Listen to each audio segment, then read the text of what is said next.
Delhi liquor scam కేసులో CBI arrest నుంచి bail కోరుతూ కోర్టులో పిటిషన్ వేశారు బీఆర్ఎస్ ఎమ్మెల్సీ కవిత.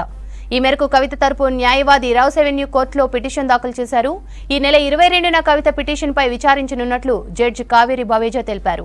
మరోవైపు ఈ నెల 20వ తేదీలోపు సమాధానం ఇవ్వాలని సీబీఐకు నోటీసులు జారీ చేసింది కోర్టు. ఇప్పటికే ఈడీ కేసులో దాఖలైన బెయిల్ పిటిషన్పై రేపు విచారించనుంది కోర్టు.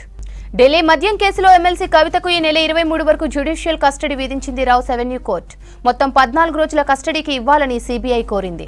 అయితే 9 రోజుల జ్యుడిషియల్ కస్టడీకి కోర్టు అనుమతి ఇచ్చింది. దీంతో కవితను తిరిగి తీహార్ జైలుకు తరలించారు అధికారులు. మరోవైపు కవిత కోర్టు ఆవరణలో మీడియాతో మాట్లాడడంపై కోర్టు సీరియస్ అయింది. మరోసారి ఇలా జరిగితే కఠిన చర్యలు ఉంటాయని హెచ్చరించారు judge Kaveri Baweja. Delhi liquor scam కేసులో సీబీఐ అరెస్ట్ నుంచి బెయిల్ కోరుతూ కోర్టులో పిటిషన్ వేశారు బీఆర్ఎస్ ఎమ్మెల్సీ కవిత. ఈ మేరకు కవిత తరపు న్యాయవాది రౌస్ అవెన్యూ కోర్టులో పిటిషన్ దాఖలు చేశారు. ఈ నెల 22న కవిత పిటిషన్పై విచారించనున్నట్లు జడ్జి కావేరి భవేజా తెలిపారు. మరోవైపు ఈ నెల 20వ తేదీలోపు సమాధానం ఇవ్వాలని సీబీఐకి నోటీసులు జారీ చేసింది కోర్టు. ఇప్పటికే ఈడీ కేసులో దాఖలైన బెయిల్ పిటిషన్పై రేపు విచారించనుంది కోర్టు. ఢిల్లీ మద్యం కేసులో ఎమ్మెల్సీ కవితకు ఈ నెల 23 వరకు జ్యుడిషియల్ కస్టడీ విధించింది రౌస్ అవెన్యూ కోర్టు. మొత్తం 14 రోజుల కస్టడీకి ఇవ్వాలని సీబీఐ కోరింది. అయితే 9 రోజుల జ్యుడిషియల్ కస్టడీ కోరుతూ కోర్టు అనుమతి ఇచ్చింది. దీంతో కవితను తిరిగి తీహార్ జైలుకు తరలించారు అధికారులు. మరోవైపు కవిత కోర్టు ఆవరణలో మీడియాతో మాట్లాడడంపై కోర్టు సీరియస్ అయింది. మరోసారి ఇలా జరిగితే కఠిన చర్యలు ఉంటాయని హెచ్చరించారు జడ్జి కావేరి భవేజా.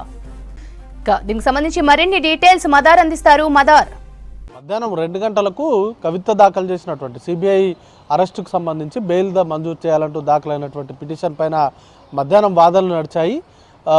ముఖ్యంగా 3 అంశాలను కోర్టు ముందు ఉంచారు. ఒకటి, ప్రస్తుతం ఇదే కేసుకు సంబంధించి సిబిఐ ఈడీ అరెస్ట్ చేసింది. అరెస్ట్ చేసి ప్రస్తుతం జ్యుడిషియల్ కస్టడీలో ఉన్నారు కాబట్టి ప్రత్యేకంగా సిబిఐకి ఈ కేసుకు సంబంధించి అరెస్ట్ చేయాల్సినటువంటి అవసరం లేదు అనేటువంటి అంశాన్ని పేర్కొనడంతో పాటు గతంలో సుప్రీంకోర్టు ఇచ్చినటువంటి మార్గదర్శకాలు 7 ఏళ్ల కంటే తక్కువ జైలు శిక్ష పడేటువంటి కేసుల్లో ముందస్తుగా నోటీసులు ఇవ్వకుండా అరెస్ట్ చేయొద్దు అనేది ఒక మార్గదర్శకం ఉంది. దాన్ని గ్రౌండ్గా చూపెట్టారు. ఇంకొకటి, జ్యుడిషియల్ కస్టడీలోనే ప్రస్తుతం కవిత ఉన్నారు కాబట్టి ఎవిడెన్స్ను ట్యాంపర్ చేసేటువంటి అవకాశం లేదు. ఖచ్చితంగా ఈ 3 అంశాలను పరిగణలోకి తీసుకొని బెయిల్ మంజూరు చేయాల్సిందిగా బెయిల్ పిటిషన్ దాఖలు చేశారు. ఇవాళ సిబిఐకి సంబంధించి కస్టడీ ఎక్స్టెన్షన్ కోరలేదు. వాళ్ళు కూడా 3 రోజుల సిబిఐ కస్టడీ ముగిసిన తర్వాత కోర్టుకు ప్రస్తుతం ఆమె ఎలాంటి క్వశ్చన్స్ అడిగిన, అంటే సిబిఐ ఈ కేసుకు సంబంధించి విచారణకు సహకరించట్లేదు, ప్రశ్నలకు కూడా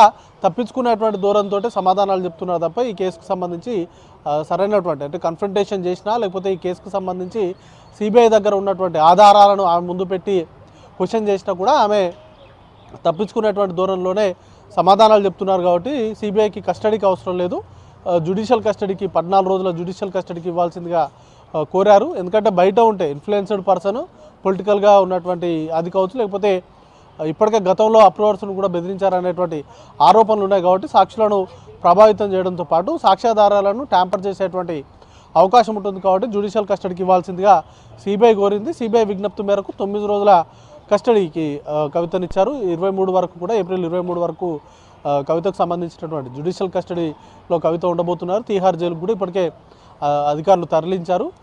దీనికి సంబంధించి బెయిల్ పిటిషన్కి సంబంధించి, ఎందుకంటే సిబిఐ కస్టడీలో లేదు కాబట్టి బెయిల్ అప్లికేషన్ అనేది కవిత తరపు న్యాయవాదులు ఫైల్ చేశారు. దాని మీద వాదనలు జరిగాయి. ఈ 3 గ్రౌండ్స్ని కోర్టు ముందు ఉంచారు. అయితే 20 లోపు కవిత దాఖలు చేసినటువంటి పిటిషన్కి సంబంధించి రిప్లై ఫైల్ చేయాల్సిందిగా సిబిఐకి సంబంధించినటువంటి న్యాయవాదులకు ఆదేశాలు జారీ చేశారు. 22వ తారీఖున ఉదయం 11 గంటలకు ఈ కేసుకు సంబంధించినటువంటి బెయిల్కి సంబంధించి సిబిఐ కేసులో రెగ్యులర్ బెయిల్కి సంబంధించినటువంటి అంశాలపైన వాదనలు అనేది కూడా 22వ తారీఖు ఉదయం 11 గంటల నుంచి దానికి సంబంధించినటువంటి రెగ్యులర్ బెయిల్ పిటిషన్కి సంబంధించిన వాదనలు అనేది కూడా నడవబోతున్నాయి. ఇక రేపటి నుంచి ఈడీకి సంబంధించినటువంటి రెగ్యులర్ బెయిల్కి సంబంధించిన దానిపైన వాదనలు నడుస్తాయి. ఇప్పటికే మధ్యంతర బెయిల్కి సంబంధించి గతంలోనే అప్లై చేశారు. చిన్న కొడుకు ఎగ్జామ్స్ ఉండడంతో ఈ నెల 16 వరకు మధ్యంతర బెయిల్ మంజూరు చేయాలంటూ గతంలో దాఖలు చేశారు. దానికి సంబంధించి ఎలాంటి ఊరట అనేది కూడా కవితకు లభించలేదు. ఇక రెగ్యులర్ బెయిల్కి సంబంధించినటువంటి వాదనలపైనే ప్రస్తుతం కవిత లీగల్ టీం అంతా కూడా ఫోకస్ చేస్తుంది. దానికి సంబంధించి రేపటి నుంచి రెగ్యులర్ బెయిల్కి సంబంధించి ఈడీ అరెస్టుకు సంబంధించినటువంటి రెగ్యులర్ బెయిల్కి సంబంధించినటువంటి వాదనలు రేపు నడుస్తాయి. ఇంకొక కీలక పరిణామం చోటు చేసుకుంది. ఈరోజు ఉదయం కావచ్చు, లేకపోతే గతంలో కూడా ఇటు ఈడీ కస్టడీ ముగిసిన సందర్భంలో అలాగే జ్యుడిషియల్ కస్టడీ ముగిసిన సందర్భాల్లో ప్రతిసారి కూడా కోర్టులో హాజరుపరుస్తూ ఉంటారు నిందితులను. ఆ సందర్భంలో నిందితులు మాట్లాడుతూ ఉంటారు, ఇటు మీడియా అడిగేటువంటి ప్రశ్నలకు కావచ్చు లేకపోతే వారు మాట్లాడాలనుకునేది మాట్లాడుతూ ఉంటారు. దీనిపైన ఈరోజు కవిత మాట్లాడినటువంటి కామెంట్స్ పైన కొంత ఆగ్రహం వ్యక్తం చేసినట్టుగా సమాచారం ఉంది. లాయర్కు సూచించారు తన క్లయింట్కి కవితకు ముఖ్యంగా కోర్టు ప్రాంగణంలో ఆవరణలో మాట్లాడకుండా ఉండాలని సూచించాలంటూ కూడా కవిత తరపు న్యాయవాదికి సూచించినట్టుగా తెలుస్తూ ఉంది. ఆమె ఏమని మాట్లాడాలనుకున్నా సిబిఐ కానీ ఈడీ ముందు మాట్లాడాలి, లేదు అంటే కోర్టు బయట ఆమె మాట్లాడాలి తప్ప కోర్టు ప్రాంగణంలో ఆమె కామెంట్స్ చేయడం సరికాదంటూ కూడా మందలించినట్టుగా తెలుస్తూ ఉంది. దానికి సంబంధించి కవిత తరపు న్యాయవాది కూడా తన క్లయింట్కు చెప్తానన్నట్లుగా న్యాయమూర్తికి తెలిపినట్టుగా తెలుస్తాం. ఓవరాల్గా అయితే ఈ కేసుకు సంబంధించి సీరియస్ అలిగేషన్స్ ఉన్నాయి. దాంతోపాటు కవిత కూడా సిబిఐ పైన కావచ్చు ఈడీ పైన కావచ్చు సీరియస్ అలిగేషన్స్ అయితే చేసింది. ఓన్లీ విపక్ష నేతలను టార్గెట్ చేసుకొని దీనికి సంబంధించినటువంటి ఈ కేసును అంతా కూడా అల్లారు. అప్రోడ్స్గా మారినటువంటి వ్యక్తుల స్టేట్మెంట్ పైనే ఈ కేసు అంతా కూడా విచారణ అంతా నడుస్తూ ఉంది. సిబిఐ కస్టడీ కాదు, గతంలో ఈడీకి సంబంధించినటువంటి కస్టడీ ఇచ్చినటువంటి జ్యుడిషియల్ కస్టడీ ఇచ్చినటువంటి సందర్భంలో కూడా ఇది పొలిటికల్ కస్టడీ అంటూ కూడా కామెంట్ చేశారు. ఈరోజు సిబిఐ కస్టడీ కాదు, ఇది బీజేపీకి సంబంధించినటువంటి కస్టడీ.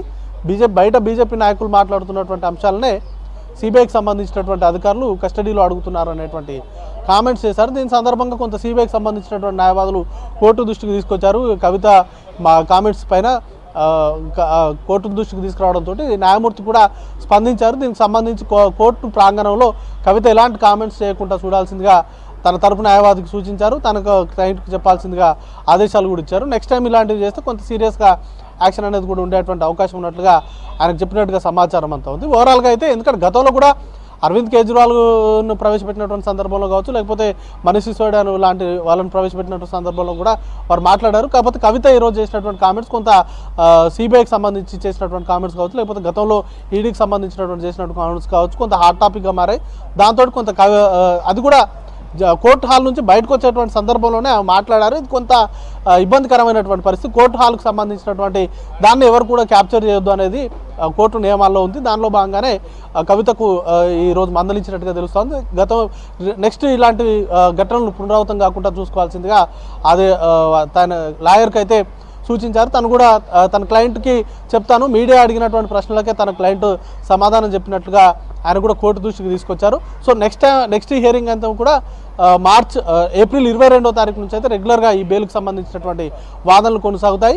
ఈ రోజు కూడా కొన్ని కీలకమైనటువంటి అంశాలను సిబిఐ కోర్టు దృష్టికి తీసుకొచ్చింది. ఈరోజు పొద్దుగాల కస్టడీ ముగిసినటువంటి సందర్భంలో వారు కస్టడీ పిటిషన్ జ్యుడిషియల్ కస్టడీకి సంబంధించినటువంటి పిటిషన్లో కీలకమైనటువంటి అంశాలను అయితే చెప్పారు. 3 రోజుల కస్టడీలో కవిత సహకరించలేదు. దానికి సంబంధించినటువంటి కన్ఫ్రంటేషన్ విధానంలో కొన్ని ప్రశ్నలు అడిగినప్పటికీ వాటికి సంబంధించి సరైనటువంటి సమాధానం ఇవ్వలేదు. శరత్చంద్రారెడ్డికి సంబంధించి 14 కోట్ల రూపాయలకు సంబంధించిన లావాదేవీలకు సంబంధించి కవిత ఎలాంటి సమాధానం చెప్పలేదు. అలాగే ఈ కేసులో ప్రధానంగా మాగుంట రాఘవ కావచ్చు, మాగుంట శ్రీనివాసరెడ్డి, శరత్చంద్రారెడ్డి, విజయ్ నాయర్ ఈ ఎంటైర్ వ్యవహారంలో ఆమ్ ఆద్మీ పార్టీకి అలాగే ఇటు బీఆర్ఎస్ ఈ సౌత్ గ్రూప్కి సంబంధించి ఆయన అనుసంధానకర్తగా ఉన్నారు.